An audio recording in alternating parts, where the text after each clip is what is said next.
Fidèles téléspectateurs, bonjour, bienvenue à ce nouveau numéro de Mag Emploi, votre émission dédiée exclusivement à l'emploi au Mali. Aujourd'hui, nous allons aborder un nouveau sujet. Nous allons parler de comment renforcer la bonne gouvernance de nos entreprises. À cet effet, nous recevons sur notre plateau M. Diakité. Bonjour M. Diakité. Bonjour madame. Bienvenue sur notre plateau. Merci. D'accord, donc M. Diakité a 7 ans d'expérience dans le domaine financier. M. Diakité s'est orienté en 2012 vers l'audit interne en intégrant la Société Énergie du Mali en qualité d'auditeur senior.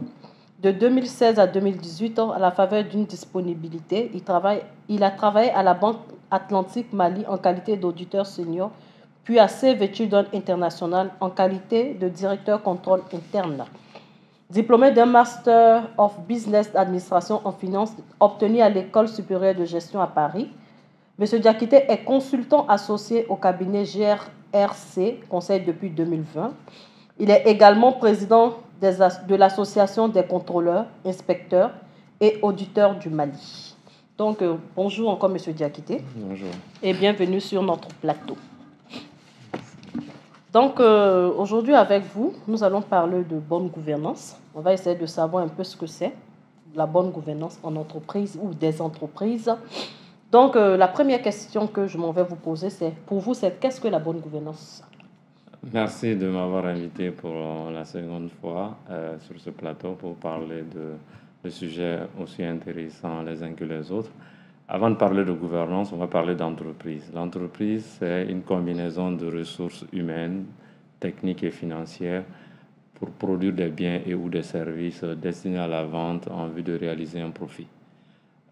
Cela dit, l'entreprise a plusieurs parties prenantes. Vous avez les actionnaires, vous avez la direction, vous avez le personnel, vous avez les clients, les fournisseurs, la communauté, les ONG.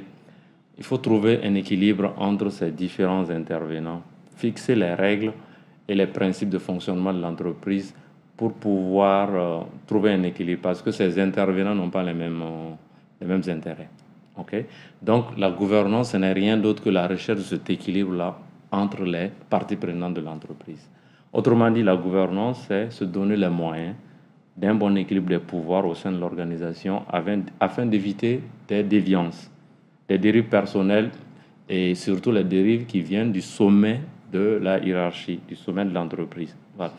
Donc, on peut dire simplement que la gouvernance, c'est délimiter le pouvoir discrétionnaire des dirigeants. C'est la définition la plus simple de la gouvernance. Délimiter le pouvoir discrétionnaire des dirigeants. Pour éviter les abus. Ok, donc ça, c'est la définition la plus simple. La plus simple. Ça, c'est la plus simple. Ok, d'accord. Donc, quels sont les objectifs de la gouvernance d'entreprise ? La gouvernance d'entreprise, comme je l'ai dit, le but, c'est de trouver un équilibre.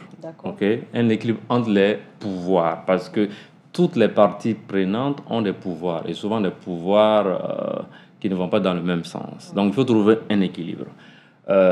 De manière concrète, la gouvernance d'entreprise vise à d'abord arrêter les orientations de l'organisation, à assurer la supervision de la direction générale, à apprécier la performance sociale et économique de l'entreprise, et enfin à favoriser l'émergence de valeurs. Donc ça, c'est les 4 objectifs que cherche tout bon système de gouvernance d'entreprise. Ok, d'accord.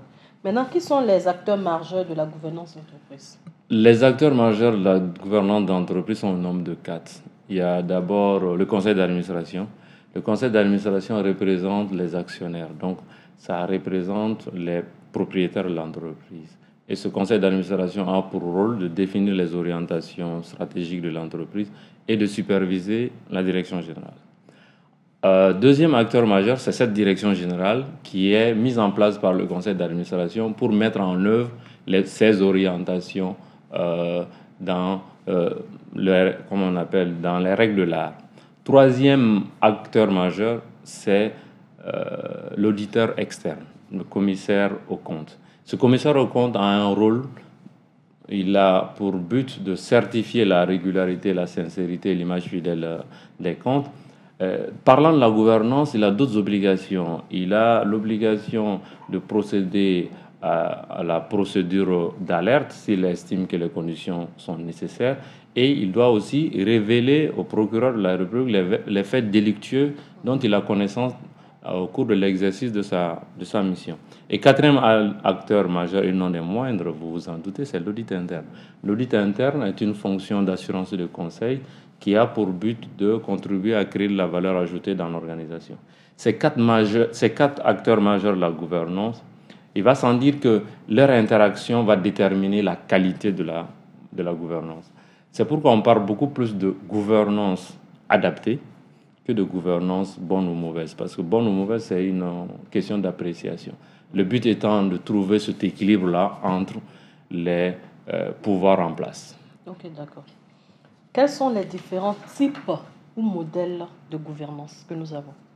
Et pratiquement, comment est-ce qu'on détermine ou bien comment est-ce qu'on adapte chaque gouvernance à sa structure, à son entreprise?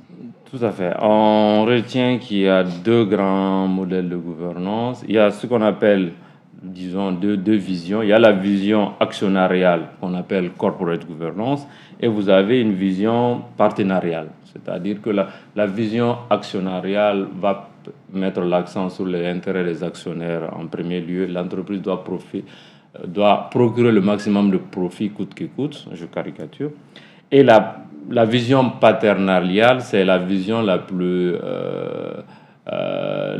appliquée de nos jours. Il considère l'entreprise comme une combinaison de pouvoirs qui peuvent être contradictoires. Donc, il faut préserver les intérêts de chaque partie et pas au détriment des autres. C'est-à-dire tout en protégeant l'intérêt des actionnaires, il faut tenir compte de l'intérêt de toutes les parties prenantes. Ça, c'est la deuxième forme de gouvernance. Et là, on va appeler des stakeholders, c'est-à-dire les parties prenantes de l'entreprise. Et ces parties prenantes, comme je l'ai dit à l'introduction, c'est les clients, c'est les fournisseurs, c'est l'État à travers les impôts, c'est les ONG, c'est la communauté qui reçoit dans laquelle l'entreprise vit. Ok, mais comment est-ce qu'on construit maintenant la bonne gouvernance, pardon? Comment est-ce que ça se construit? La bonne gouvernance, au niveau de l'entreprise, il y a trois enjeux. Il faut trouver un équilibre entre ces enjeux-là. C'est ce qu'on appelle les enjeux de la gouvernance. Le premier enjeu, c'est pouvoir discrétionnaire ou contrôle du pouvoir. C'est-à-dire, est-ce qu'on va donner suffisamment de pouvoir au directeur général et moins de pouvoir de contrôle au niveau du conseil d'administration, ou bien on va inverser. On va donner trop de pouvoir au conseil d'administration et très peu de pouvoir au directeur général. Les deux extrêmes ne sont pas gages d'efficacité. Il faut un équilibre. Il faut que le directeur général ait un pouvoir discrétionnaire suffisant, c'est-à-dire qu'il peut prendre certaines initiatives, certaines décisions sans se référer au conseil d'administration, soit quitte à l'informer, mais pas demander son autorisation pour certaines activités. Le conseil d'administration aussi va fixer les limites au-delà desquelles le directeur général ne peut pas aller. Donc, on va avoir un équilibre entre pouvoir discrétionnaire et contrôle du pouvoir. Ça, c'est le premier enjeu.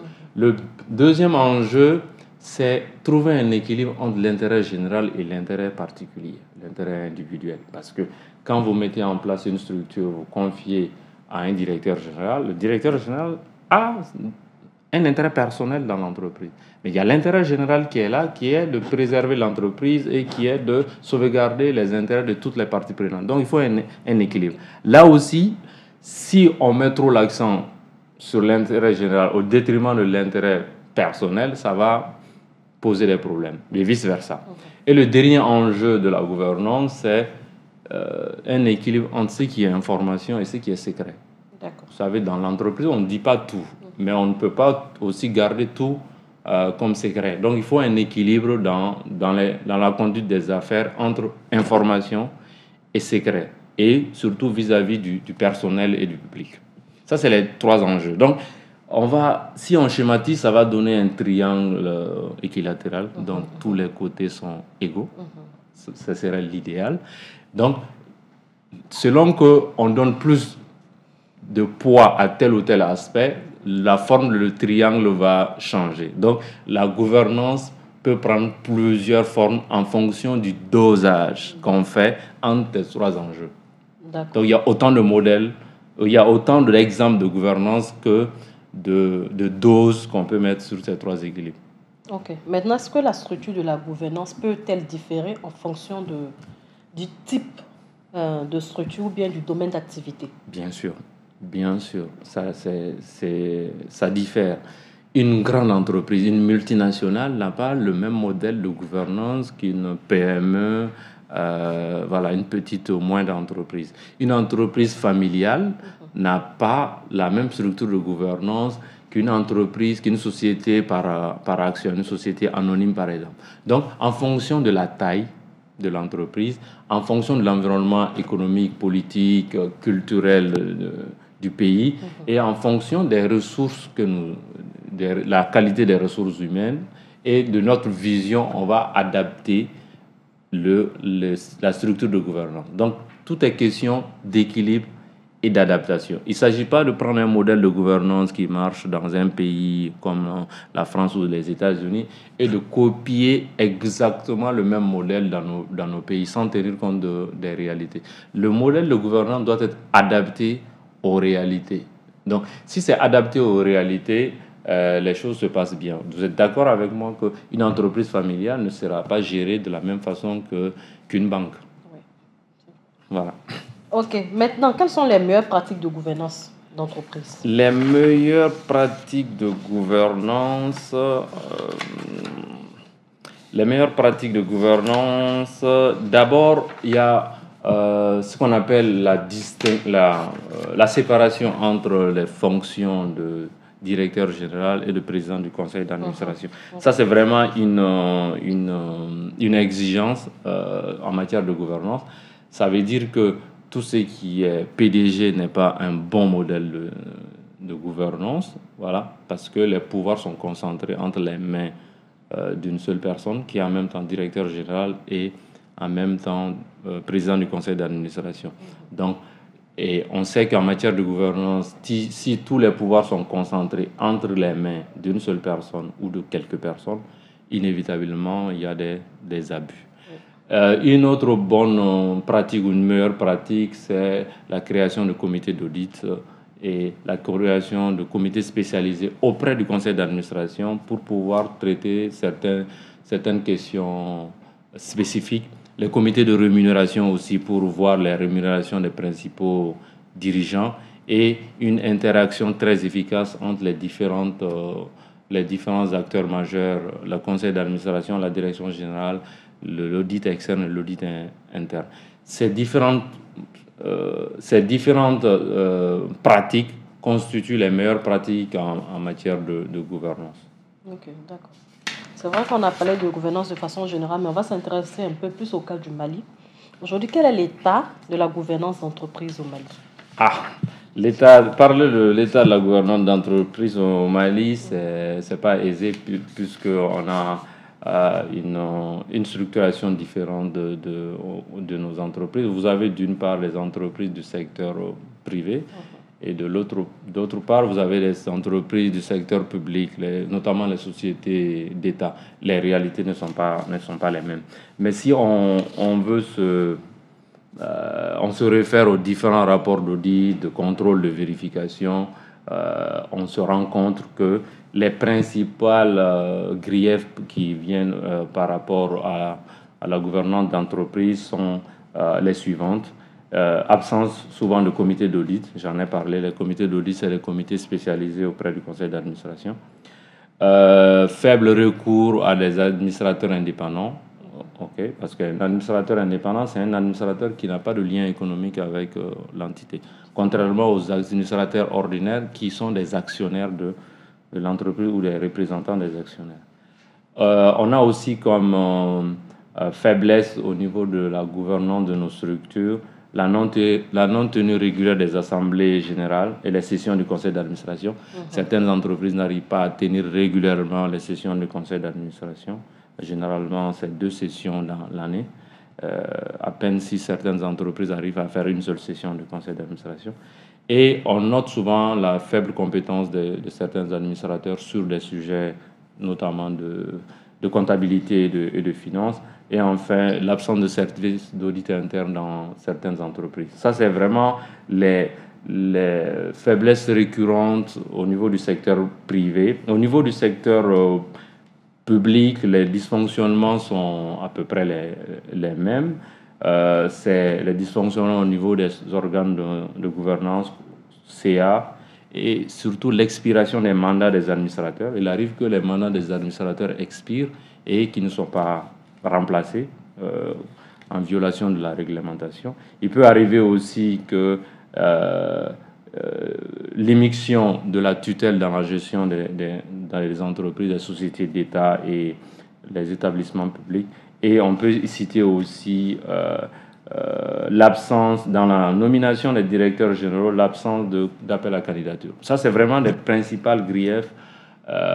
Et il y en a un dernier que j'avais oublié, c'est la non-séparation entre fonction de président du conseil d'administration et directeur général, notamment les EPIC, les établissements publics à caractère industriel et commercial, qui continuent d'avoir des PDG, alors qu'on a vu que le système de PDG n'est pas une bonne pratique de gouvernance. Ok, maintenant, vu tout ce que vous venez de faire ressortir en termes même de gouvernance au Mali, comment est-ce que vous pensez, quelles solutions vous pouvez proposer pour pouvoir pallier à tout ce que vous avez dit tout à l'heure? D'accord. Les propositions, la première proposition, c'est de renforcer l'interactivité entre les acteurs de la gouvernance, les 4 acteurs dont on a parlé, le conseil d'administration, la direction générale, l'audit externe, l'audit interne. Ça, c'est vraiment un préalable. La mise en place de comités spécialisés, parce que le conseil d'administration a besoin d'expertise pour analyser les documents fournis par la direction générale. Là, j'ouvre la parenthèse. En fait, le principal risque en matière de gouvernance, c'est l'asymétrie d'information.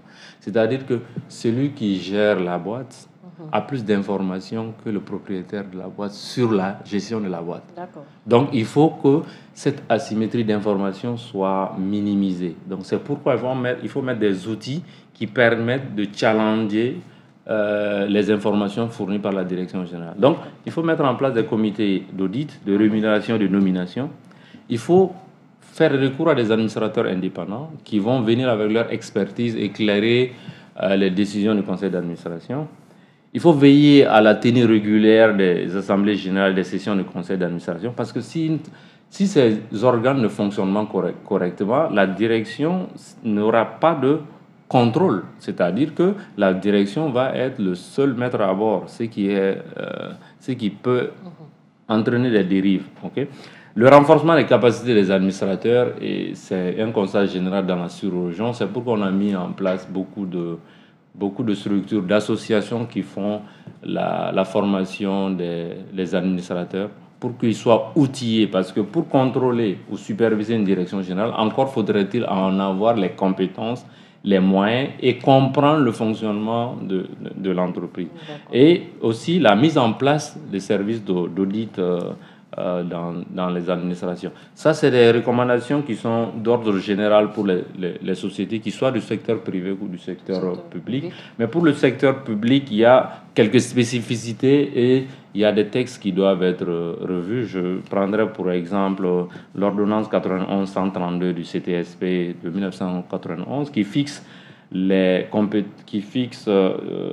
statuts particuliers des administrateurs des établissements publics à caractère industriel et commercial, par exemple, et les sociétés d'État. Donc, ces textes-là doivent être revus pour intégrer les évolutions en matière de gouvernance, notamment les orientations de l'OCDE ou d'autres structures compétentes pour parler de gouvernance. Il y a aussi le décret d'application d'une loi fondamentale en matière de gouvernance de nos organisations, c'est la loi 2014-049 portant principes fondamentaux de création, de l'organisation et du contrôle des services publics. Cette loi a prévu un décret d'application qui n'est pas encore là. Notamment, il est prévu dans cette loi que le recrutement des directeurs généraux doit se faire par appel à candidature. Puisque le décret d'application n'a pas été pris, il est difficile d'appliquer cette disposition de la loi.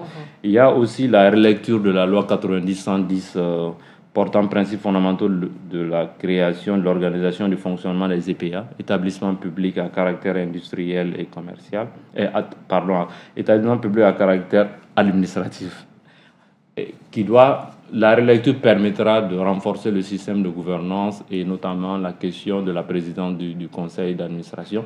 Actuellement, la présidente du conseil d'administration des EPA est confiée au ministre de tutelle.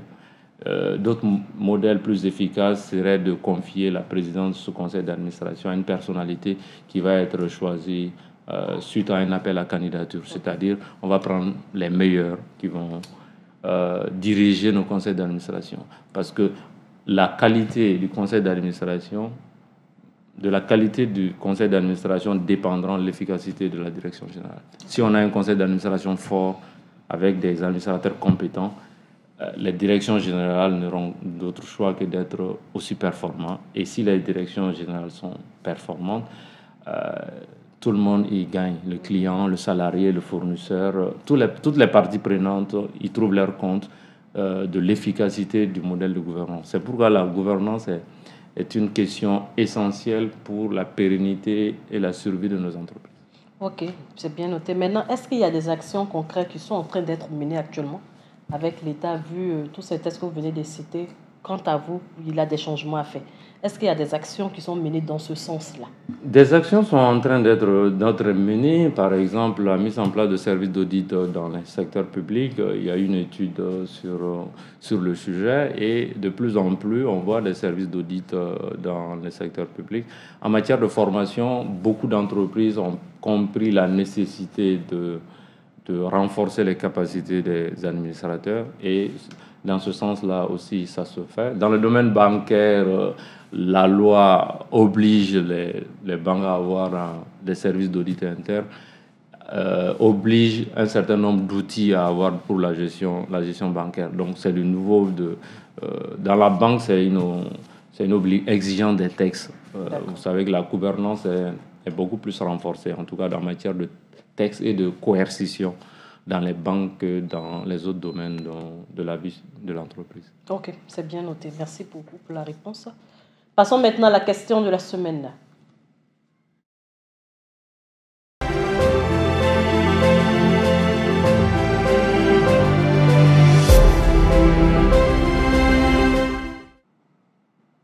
Ok, donc M. Diakité, la question de la semaine a été posée par M.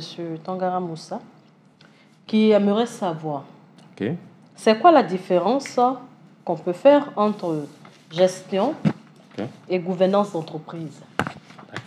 D'accord. En fait, pour parler de cela, la gestion, c'est optimiser les ressources. Un directeur général est un gestionnaire parce qu'il est là, c'est un spécialiste de la gestion. Il a déjà des cadres stratégiques qui sont définis par la structure de gouvernance, en l'occurrence le conseil d'administration. Donc, le gestionnaire, c'est un élément de la gouvernance. Donc, la gestion, c'est au niveau de la direction générale et la gouvernance, le chef de file de la gouvernance d'entreprise, c'est le conseil d'administration. C'est ce conseil d'administration qui définit les orientations et la direction générale met en œuvre ces orientations dans les règles de l'art. Donc, le gestionnaire paraît comme un technicien et les membres du conseil d'administration, c'est les patrons.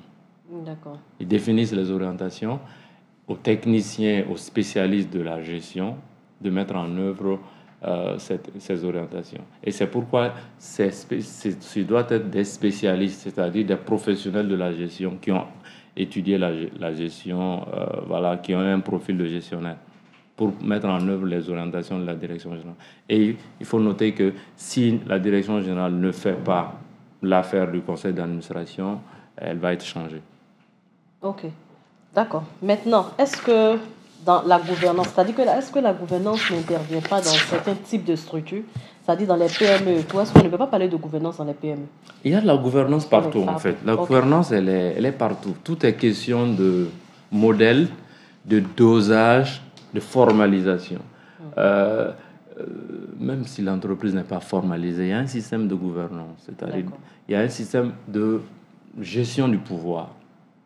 Il y a des principes qui sont mis en place, que ces principes soient écrit ou pas, il y a un modèle de gouvernance. Dans une famille, il y a un modèle de gouvernance. Vous êtes d'accord que les familles ne sont pas gérées de la même façon. Donc, voilà. Donc, la gouvernance est une exigence. Dès que nous mettons ensemble des personnes qui ont des intérêts divergents, il faut mettre en place un système de gouvernance pour qu'il n'y ait pas d'abus. Parce qu'il ne faut pas que l'atteinte de mes objectifs se fasse au détriment de l'atteinte des objectifs des autres. C'est ça le modèle de gouvernance. Trouver un équilibre. Ok, c'est bien compris, je pense. Merci beaucoup, M. Diakité. Passons maintenant à l'instant Malibara.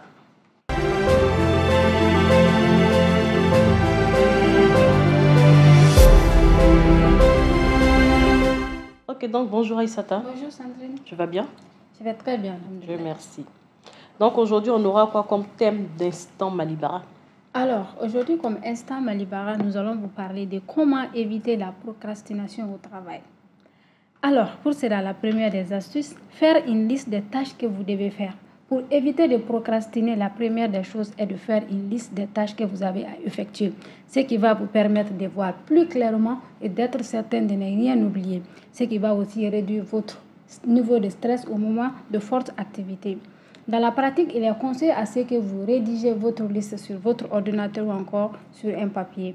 Lorsqu'une tâche se présente, ajoutez-la à la liste et lorsqu'une tâche se termine, rayez-la de la liste. Là, vous saurez exactement ce qu'il vous reste à faire, donc mieux vous organiser. La deuxième astuce, commencez par la tâche la plus difficile. Identifiez sur votre liste la tâche la plus difficile pour vous. Et souvenez-vous que si elle est difficile, c'est qu'elle est importante. Attaquez-vous à cette tâche dès le matin lorsque vous êtes plus frais et disponible. La troisième astuce, se concentrer sur une seule tâche et à la fois. La plupart des procrastinateurs ont la mauvaise habitude de faire plusieurs choses à la fois. Ils perdent leur concentration rapidement, se voient débordés par le temps qui passe et finalement remettent au lendemain ce qu'ils n'ont pas pu finir aujourd'hui. Quatrième astuce, éliminez toute source de distraction autour de vous. Avant de commencer une tâche, il est important à ce que vous éliminez toute source de distraction autour de vous, y compris l'Internet, la boîte email, la télévision, etc. Apprenez également à dire non à quelqu'un qui vient vous distraire en disant clairement que vous avez besoin de concentration. La dernière astuce pour aujourd'hui, prendre une pause. Après avoir accompli un travail, il est important à ce que vous preniez une pause. Vous le méritez, ce qui va vous permettre de revenir aux tâches restantes avec plus de motivation et d'énergie. Ce qui met fin à notre instant Malibara pour cette semaine. On se dit à très bientôt. D'ici là, portez-vous bien. Merci beaucoup Aïssata. Merci Sandrine. On va arrêter de procrastiner, n'est-ce pas, M. Diakité? Tout à fait. Donc, M. Diakité, nous sommes pratiquement à la fin de l'émission. Je pense qu'on a fait le tout de ce qui concerne la bonne gouvernance. C'est ça. Voilà, donc je vous laisse quand même dire le dernier mot de fin avant de pouvoir clore l'émission. Merci. Effectivement, la gouvernance est au cœur de l'actualité et le modèle de gouvernance que nous choisissons détermine la qualité de nos entreprises. Donc, il faut que les entreprises formalisent, actualisent, adaptent leur modèle de gouvernance aux réalités du pays. Comme on l'a dit, les acteurs de la gouvernance doivent travailler en synergie pour pouvoir trouver la meilleure combinaison pour la pérennité des entreprises. Des outils sont à mettre en place, des structures existent pour appuyer les entreprises dans la performance de leur modèle de gouvernance et l'évaluation de ce modèle-là. Et l'association des contrôleurs, inspecteurs, auditeurs du Mali est une association leader en matière de gouvernance au Mali. Merci. Merci beaucoup, M. Diakité, d'avoir accepté d'être sur ce plateau avec nous, d'avoir accepté d'animer ce thème-là de bonne gouvernance. On espère qu'on vous aura une autre fois. Avec plaisir. Pour un autre thème sur cette émission Mag Emploi. On espère très bientôt surtout. Donc, merci aussi à Aïssata. Merci Sandrine. Merci pour cette chronique d'Instant Malibara. J'espère que ça permettra à beaucoup de pouvoir mieux s'organiser, de pouvoir mieux gérer aussi leurs tâches quotidiennes. Merci à toi. Merci aussi à l'équipe technique qui nous permet de pouvoir faire cette émission aujourd'hui. Nous remercions aussi nos téléspectateurs qui nous suivent chaque mercredi à partir de 20h. Nous vous rappelons que Mag Emploi, c'est l'émission qui est préparée et présentée par l'équipe de Malibara. Nous nous retrouverons la semaine prochaine sur Joliba TV News. D'ici là, Portez-vous bien.